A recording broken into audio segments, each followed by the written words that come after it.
Assalamualaikum yang kami hormati Bapak Rifandi. Sekarang kami akan mempresentasikan tugas mata kuliah etika profesi dengan judul Etika Komputer Sejarah dan Perkembangannya. Perkenalkan, kami dari kelompok 7 dengan yang beranggotakan saya sendiri Michael Hotmato Tambunan dengan NIM 225150307071111020. Saya Muhammad Akmal Attallah dengan NIM 22515303011111013. Nama saya Syakis Noval dengan NIM 225150307111021. Dengan saya Azriel Darmawan dengan NIM 2251503071111039. Oke, bab pertama itu akan berisikan tentang latar belakang dan permasalahan. Latar belakang, etika komputer itu merupakan seperangkat asas atau nilai yang berkenaan dengan penggunaan komputer. Etika komputer itu bertujuan untuk memastikan bahwa teknologi komputer digunakan secara tanggung jawab dan juga etis. Permasalahan dalam etika komputer itu yang pertama ada kejahatan komputer. Kejahatan komputer merupakan kejahatan yang menggunakan teknologi komputer sebagai alat untuk melakukan kejahatan. Beberapa contoh kejahatan komputer itu antara lain denial of service, carding, dan penyebaran virus. Lalu permasalahan yang kedua itu ada netiquette. Netiquette merupakan etika dalam pemanfaatan internet. Netiquette itu penting untuk dijaga agar komunikasi di internet tetap sopan dan santun. Lalu permasalahan etika komputer yang berikutnya ada e-commerce. E-commerce merupakan perdagangan secara elektronik. E-commerce itu memiliki beberapa permasalahan atau tantangan terkait perlindungan konsumen dan keamanan transaksi. Lalu selanjutnya ada pelanggaran haki. Pelanggaran haki merupakan pelanggaran hak kekayaan intelektual. Salah satu contoh dari pelanggaran hak kekayaan intelektual yang sering terjadi di internet atau dalam pemakaian komputer adalah pembajakan program komputer. Lalu selanjutnya itu ada perkembangan etika komputer. Yang pertama itu ada tingginya kasus pelanggaran termasuk pembajakan perangkat lunak. Indonesia merupakan salah satu negara pengguna komputer salah satu terbesar di dunia. Hal ini juga berdampak pada tingginya kasus pelanggaran etika komputer, termasuk pembajakan perangkat lunak. Lalu yang kedua ada upaya penegakan hukum, terutama melalui Undang-Undang Hak Cipta Nomor 19 Tahun 2002. Pemerintah Indonesia telah mengeluarkan Undang-Undang Hak Cipta Nomor 19 Tahun 2002 untuk melindungi hak kekayaan intelektual termasuk program komputer. Lalu pandangan tentang etika komputer. Pandangan mengenai etika komputer diambil dari dua sumber. Yang pertama ada Walter Manner. Dia mengatakan etika komputer sebagai disiplin ilmu yang memeriksa permasalahan etis yang timbul akibat penggunaan teknologi komputer. Lalu dari tokoh kedua itu ada Deborah Johnson. Etika komputer adalah studi tentang bagaimana komputer menciptakan standar moral baru yang mempengaruhi pengguna untuk mengadopsi norma-norma baru dalam dunia yang terus berkembang. Lalu pandangan berikutnya dari Walter Manner juga, etika komputer sebagai disiplin ilmu yang memeriksa permasalahan etis yang timbul akibat penggunaan teknologi komputer. Lalu dari Deborah Johnson, etika komputer adalah studi tentang bagaimana komputer menciptakan standar moral baru yang memengaruhi pengguna untuk mengadopsi norma-norma baru dalam dunia yang terus berkembang.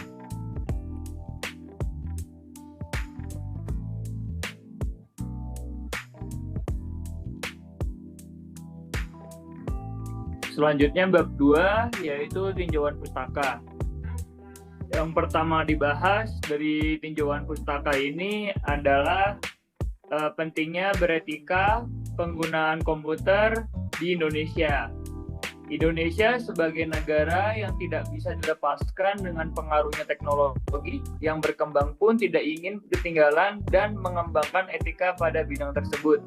Dengan mengadopsi ilmu-ilmu dari luar, etika pada bidang komputer berkembang menjadi kurikulum wajib dengan berjalannya waktu. Selanjutnya, terdapat evaluasi kelebihan dan kelemahannya. dengan berkelebihan untuk membantu manusia seperti pada saat ingin mencari sesuatu untuk lifestyle, memecahkan masalah, perbandingan, atau bahkan mengeruk informasi, akan tetapi memiliki sisi di mana masih banyaknya oknum yang menyalahgunakan jaringan ini atau manfaat dari komputer itu sendiri. Jadi sifat selektif adalah sifat yang harus kita ambil sebagai para user. Selanjutnya, dasar pemilihan untuk mengembangkan etika komputer. Pada zaman ini sudah banyak dari sistem pembelajaran yang memunculkan pembelajaran etika komputer dikarenakan zaman yang mulai maju karena teknologi. Dengan menuntut etika komputer, kita akan dapat selektif dalam penggunaan komputer serta jaringan-jaringannya karena penggunaan komputer dengan cara yang ilegal sudah banyak ditemukan dan sudah banyak merugikan orang lain dan itu pun dapat disebut dengan tindakan kriminal.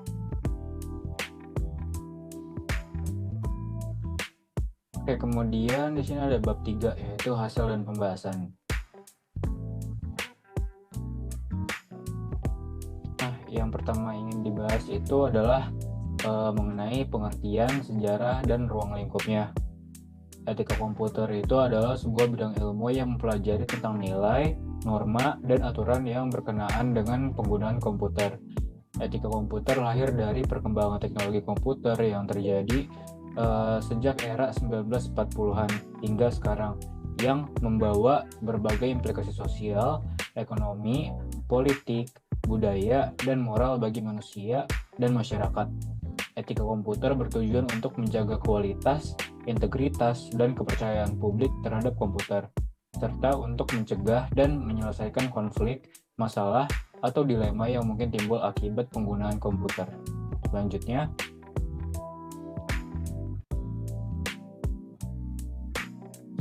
itu ada sejarah etika komputer per era. Nah, yang dibahas kali ini adalah era 1940 sampai 1950-an. Nah, 1940 sampai 1950-an yang dimulai dari penelitian Norbert Wiener tentang meriam anti pesawat yang mampu menembak jatuh pesawat tempur. Wiener menyadari bahwa komputer dapat digunakan untuk tujuan baik maupun buruk, dan ia mengusulkan konsep cybernetics sebagai ilmu yang mempelajari tentang kontrol dan komunikasi antara manusia, hewan, dan mesin. Wiener juga menulis buku The Human Use of Human Beings yang menjadi salah satu karya awal tentang etika komputer. Lanjut. Selanjutnya adalah sejarah etika komputer di era 1960-an. Di sini ditandai dengan munculnya kejahatan komputer seperti virus, worm, trojan, spyware, dan malware yang dapat merusak, mengganggu, atau mencuri data dan informasi dari komputer. Era ini juga ditandai dengan munculnya isu-isu seperti privacy, keamanan, hak cipta, dan aksesibilitas yang berkaitan dengan penggunaan komputer. Era ini juga melahirkan beberapa tokoh penting dalam etika komputer seperti Joseph Weizenbaum yang mengkritik kecerdasan buatan, dan John McCarthy yang mencetuskan istilah artificial intelligence. Kemudian di era 1970-an dipicu oleh kecerdasan buatan atau artificial intelligence yang memungkinkan manusia berinteraksi dengan komputer melalui bahasa, suara, gambar, atau gerakan. Munculnya komputer pribadi atau personal computer yang dapat digunakan oleh individu atau kelompok untuk berbagai keperluan. Namun, menimbulkan beberapa isu baru dalam etika komputer seperti tanggung jawab, otonomi, dan identitas yang berkaitan dengan penggunaan komputer.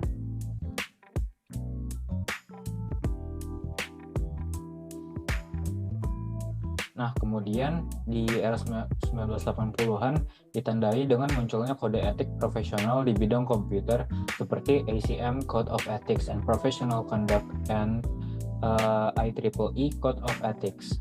Kode etik ini bertujuan untuk memberikan pedoman bagi para pelaku komputer, baik sebagai individu maupun sebagai kelompok, dalam menjalankan tanggung jawab dan kewenangan mereka.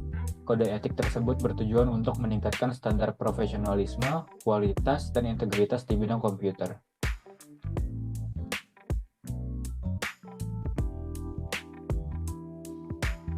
Untuk di era 1990-an hingga sekarang ditandai dengan implikasi pada bisnis yang semakin meluas akibat dari kejahatan komputer. Era ini juga ditandai dengan perkembangan internet, media sosial, cloud computing, big data, dan Internet of Things yang membawa berbagai kemudahan, kecepatan, dan biaya yang rendah dalam penggunaan komputer. Ada berbagai tantangan dan resiko dalam etika komputer seperti penyebaran informasi palsu atau hoax, pelanggaran etika dan hukum, manipulasi atau pengaruh dari pihak-pihak yang tidak bertanggung jawab, dan ketergantungan atau kecanduan terhadap media sosial.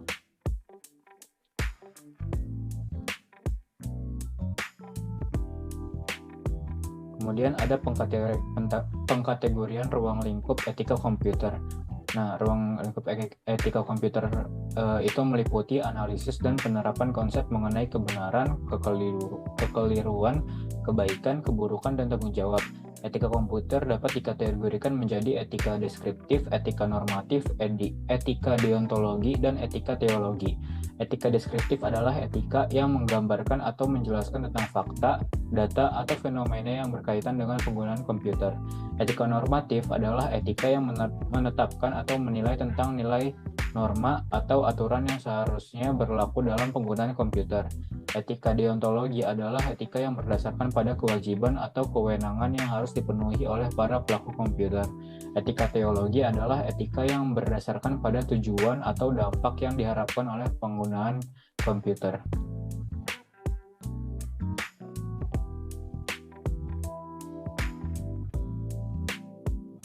Nah, selanjutnya ada isu dan tantangan.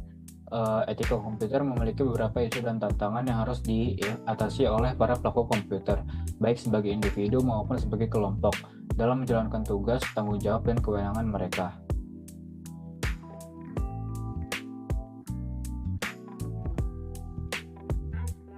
Nah, yang pertama itu adalah penyebaran informasi palsu atau hoax. Informasi palsu atau hoax adalah informasi yang tidak benar, tidak akurat, atau tidak valid yang disebarkan dengan sengaja atau tidak sengaja melalui komputer, khususnya internet dan media sosial. Informasi palsu atau hoax dapat menyesatkan atau merugikan masyarakat dari pihak-pihak tertentu, serta dapat mengganggu ketertiban, keamanan, dan stabilitas sosial, ekonomi, politik, budaya, dan moral.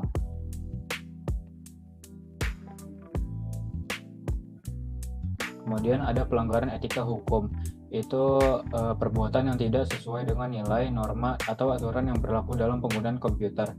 Pelanggaran etika dan hukum dapat berupa pencemaran nama baik, ujaran kebencian, provokasi, intimidasi, penghinaan, pelecehan, pencurian, penipuan, peretasan, sabotase, atau terorisme yang dilakukan melalui komputer. Pelanggaran tersebut dapat merugikan hak, kepentingan, atau kesejahteraan sendiri maupun orang lain, serta dapat mengancam keadilan, kebebasan, dan kedamaian.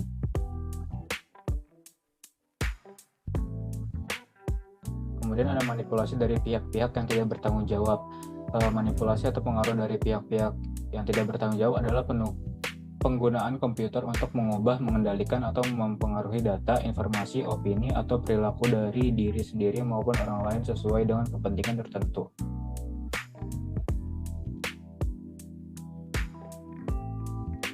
Kemudian ada ketergantungan atau kecanduan terhadap media sosial. Kondisi psikologis yang ditandai dengan kebutuhan atau keinginan yang berlebihan untuk menggunakan media sosial melalui komputer.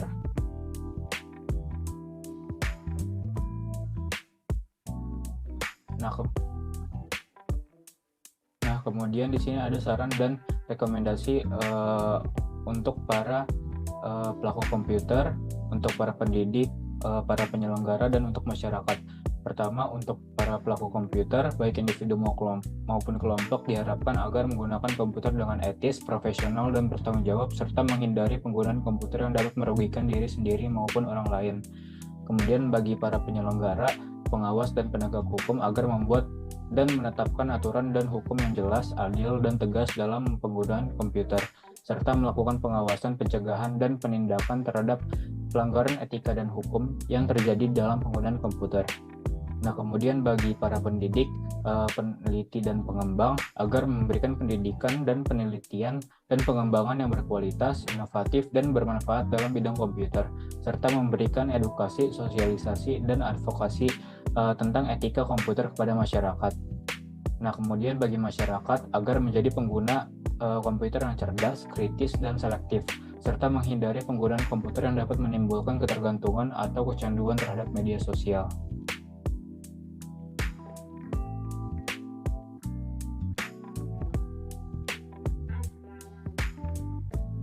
Baik, selanjutnya merupakan bab 4 yaitu kesimpulan.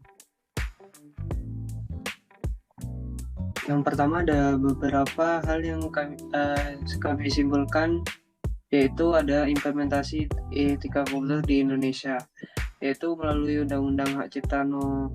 19 tahun 2002, pemerintah berupaya menegakkan hukum untuk melindungi hak kekayaan intelektual dan memastikan etika dalam penggunaan komputer di Indonesia. Lanjut.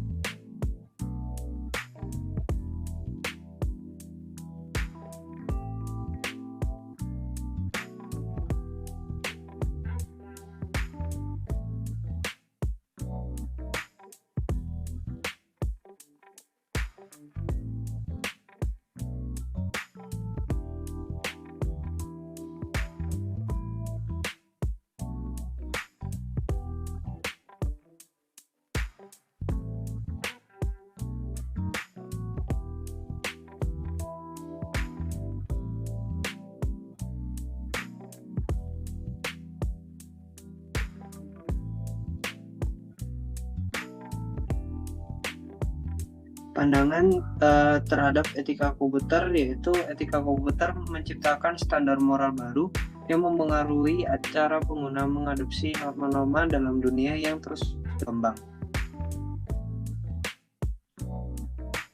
Lanjut, yaitu merupakan kejahatan komputer yang terjadi pertumbuhan eksponensial interaksi manusia dengan teknologi komputer yang membawa serius terhadap keamanan cyber seperti denial of service, yaitu penyebaran virus dan CARD.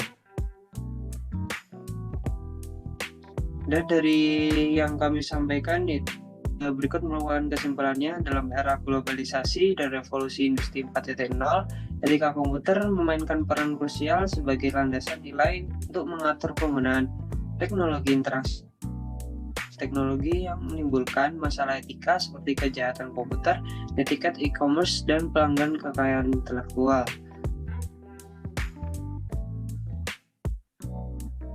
Dan di Indonesia, sebagai pengguna komputer yang besar, menghadapi tantangan pelanggan sebagai yang terkhususkan ke dalam pembajakan perangkat lunak dengan upaya menegakkan hukum melalui Undang-Undang Hak Cipta No. 19 tahun 2002.